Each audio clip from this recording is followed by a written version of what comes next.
y a 2 appartements. Ces 2 appartements-là, il y a 3 jeunes, 3 garçons, 3 filles qui peuvent y dormir à partir de 18 ans seulement.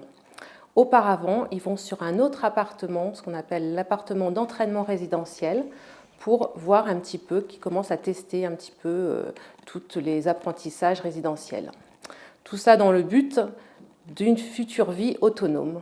Donc le soir, les jeunes arrivent à partir de 4h30. Voilà, ils font leur menu, leur liste de courses, etc. Tout ce qu'on peut faire dans un appartement.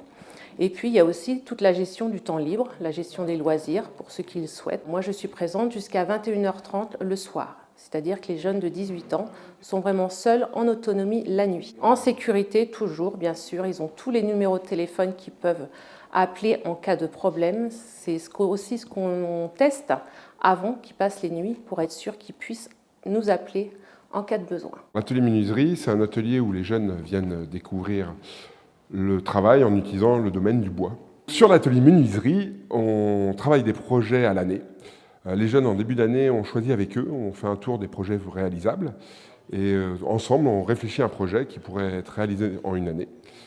Le but, c'est que chaque jeune reparte à la fin de l'année scolaire avec au moins un objet fabriqué par lui-même.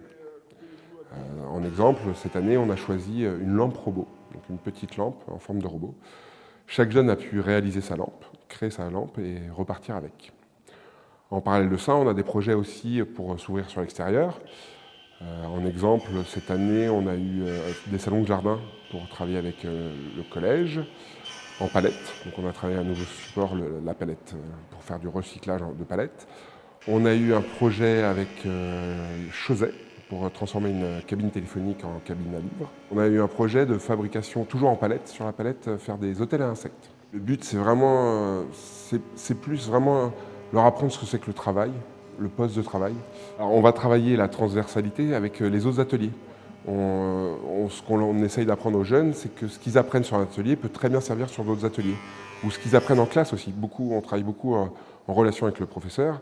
Ils travaillent des notions en classe et on voit que ces notions peuvent nous servir sur l'atelier et vice-versa. Sur l'atelier recyclage, activité principale, on recycle le papier. Ensuite, on recycle les bouchons pour des associations. Ensuite, il y a les vélos qui devient une grosse activité de l'atelier. Le papier, il faut savoir que nous sommes clients pour l'usine Papeco qui se trouve à Orval, qui est aujourd'hui la seule usine en Europe qui fabrique du papier toilette, papier sous-palin, à base de papier recyclé.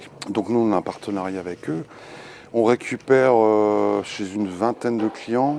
Alors ils font d'abord, la première chose, c'est d'aller chercher le papier chez les clients. Il y a du tri de papier qui est fait sur les établis de l'atelier, qui permet dans un premier temps de poser le jeune, de pouvoir le mettre dans une situation de travail, de se concentrer, enfin, d'apprendre à se concentrer, d'apprendre à s'organiser. Et puis vient ensuite le passage sur les machines. Il y a la première machine, c'est la déchiqueteuse. Puis ensuite, il y a la presse à balles, avec le poste de découpe de carton, où il faut anticiper le travail, anticiper le besoin en carton par exemple, le besoin en papier, donc en matière première. Puis ensuite, donc, ils ont une pesée à faire, ils notent sur les bons de livraison. Alors, différentes compétences, c'est tout d'abord, on choisit l'atelier qu'on veut.